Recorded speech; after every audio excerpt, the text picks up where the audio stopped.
right, we made Dance Battle. We wanted to make something to tackle the problem that over 40% of people in San Francisco don't regularly get exercise. So we wanted to make something that would get people out of their chairs, something that is affordable. You don't have to pay for dance classes to learn how to dance, and also something that builds community, social community. And web is the easiest way to, it's the best medium. You need a screen to see and a webcam to track, and you can send to your friends directly from the website. And once you do that, it'll show up on their... Can we hear? Let's just skip to the invite. So you can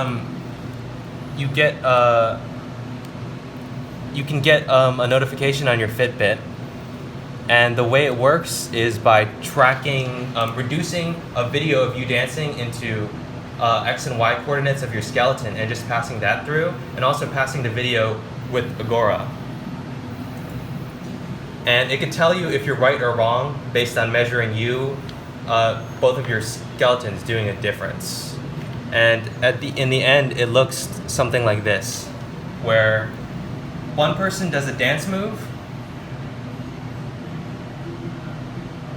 and the other person tries to copy it. And you go back and forth. Now the other person comes up with another dance move, and the original person has to try to copy it. So at the end, you get a score based on basically the difference between your skeletons, and also how many calories you burn if you have a Fitbit. Basically, you can become a tutor from your living room. Mm-hmm. And there's also, with the Drake Dance Challenge and a lot of celebrities, there's a lot of potential to not only use one-on-one video calls, but broadcasting too, to have fun dance challenges that way. Cool. Great job, guys.